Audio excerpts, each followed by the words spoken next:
第2集：惊异冲击的旅程。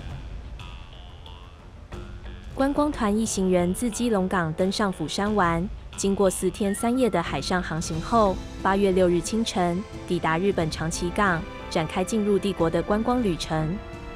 此后一路前行，经过门司、鱼品、神户、名古屋，最后到达目的地东京。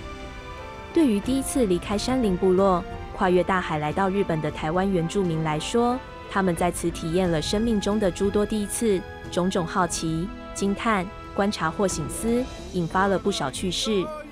各位，我们即将抵达长崎港，请大家准备上岸喽！终于到了，这船坐得好久，一直都在看海。今天一早醒来，终于看到远方的陆地，好想看看日本的土地到底有多宽，还有他们农田耕种的方法。比比看我和我们部落有什么差别。是啊，一直待在船上实在很无聊呢。我要赶快下船，舒展一下我的筋骨啊！在长野主事及旭方通事带领下，大家迫不及待地下了船。历经漫长而颠簸的海上航行后，他们终于踏上陆地，感到既开心又兴奋。一上岸便开始四处观看。奇怪了。四周都是山地，没看到广大的平原，这样日本人怎么种植农作物？真让人失望。你们看，码头四周聚集了各地来的人，这些人说话都很大声，吵得要命。实在听不懂他们在说什么，不过看他们的表情，就知道一定是在说我们坏话。是啊。参观市区时，那些人跟在我们后面，一直对我们指指点点，让人不舒服。不过我倒是觉得这个长区市区的街道保持得很干净呢，和我们那边很不一样呢。在长野主事安排下，他们参观市区工厂后，随即回到船上，继续航行，沿着九州西部海岸线往北。8月7日一早，到了门司码头靠岸停泊，下午起航后，船开始进入濑户内海。隔天一早，来到了鱼品。鱼品到了，大家先下船休息，冲个澡，舒服一下，再带大家去参观。各位，请跟我来看看这里，这是运输通信部，是父子军队所取武器、弹药、粮食、马匹等的补给，还有那边有即时冻仓库。里面装满了米粮。真的吗？可是我们一路上都没有看到农田，仓库里的米从哪里来的？是哦，如果有，那就快打开给我们看看啊。好吧，我请管理人打开给各位参观。仓库里怎么空空的？果然是空空的啊！日本人说话都是骗人的。面对如此场面，旭方通事等人有些尴尬，不知如何解释，只好转移话题，带着大家再往前进。走到附近警察署，正准备介绍时，回头看到大家并未跟上，一群人围在刚刚通信部旁一栋房舍，好奇地观看。旭方通事连忙赶过来了解情况。大家在看什么啊？这里是厕所呀，有人想上厕所吗？原来是厕所，为什么盖这么大一间？哇，比自己家的还豪华呢，真是可笑啊！咦，里面跟外面的街道看起来一样干净呢。几位好奇地跑进去看个仔细，顺便上了厕所。他们心里想着，回去部落是不是也可以盖一间呢？看完厕所，由于时间因素，旭方通事催促大家往回走，准备上船。回到港口，码头边上停着几辆运输车，工人不断从车上搬运一袋袋的稻草包往岸边的小船上去。大家快看看，那边一袋一袋的稻草包，就是刚刚仓库里的米粮，正准备要运到大船上。我没有骗你们吧？看起来像真的。你们说米粮非常充实，应该不假。只是我们好奇的是，这些是怎么种出来的？很想看看你们耕种的情形呢。好的，后面行程如果有机会，我们再安排。对啊，就像前天晚上经过那个长崎外海，远方海上点点的亮光，长野主事说是有几百艘渔船正在捕鱼。我们第一次看到这种景象呢。对呀，场面壮观。只是竟然有那么多船在捕鱼，为什么一路上以来都只给我们吃晒干的鱼？我们在家乡每天都可以到溪里去抓鱼，吃多少抓多少呢，全是新鲜的。而你们那么多船在捕鱼，为什么就不拿些新鲜的鱼让我们吃呢？离开鱼品后，继续航行，又过了一夜，8月9日到达神户。我们现在到达神户了，海上行程已经结束。明天起，我们要改走路到东京。午餐后，先带大家去场馆。晚上我们会玩在神户小学校的接待所。午餐后，旭方通事带着大家参观川崎造船所、南宫神社以及神户街上的日人住家。神户市区看起来比长崎、鱼品还要干净。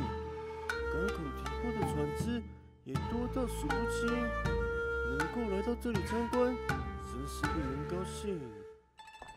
对呀，你们日本人在这里住的这么好的环境，粮食也充足，为什么你们还要跑去我们台湾那样恶劣的环境呢？这个现在台湾既然成为日本的领土，以后一定会呈现出跟日本一样的光景。我记得来日本之前，你们代理总督也说过类似的话，他还希望未来我们要好好相处。参观行程结束后，大伙来到神户小学校接待处过夜。第二天一早，日本官员带着大家到达神户车站，准备搭火车。今天我们要从这里搭火车去名古屋，明天再从名古屋去东京。要搭火车？这里的火车跟台北一样的吗？绝对不一样，你们可以比较看看，它比台北快多了，也较宽敞舒适。但不知我们到那边要坐多久？用走的要走几天呢？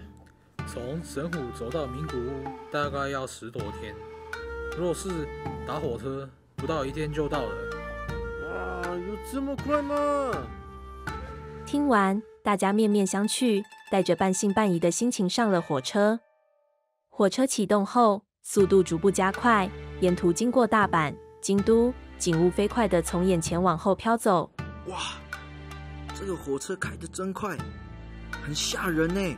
过了京都后，两旁屋舍渐少，开始出现宽广的平野，大家在车上东张西望，看着窗外不断变换的景致。原本坐在后方的旭方通事这时走到前面来，手上拿着一份报纸。大家看看，你们上新闻了，这是今早的大阪每日新闻，上面刊登了你们的画像。哇，我们什么时候被画的？怎么大家不都不知道？就是马祖你吗？你们看右边，这个是我呢。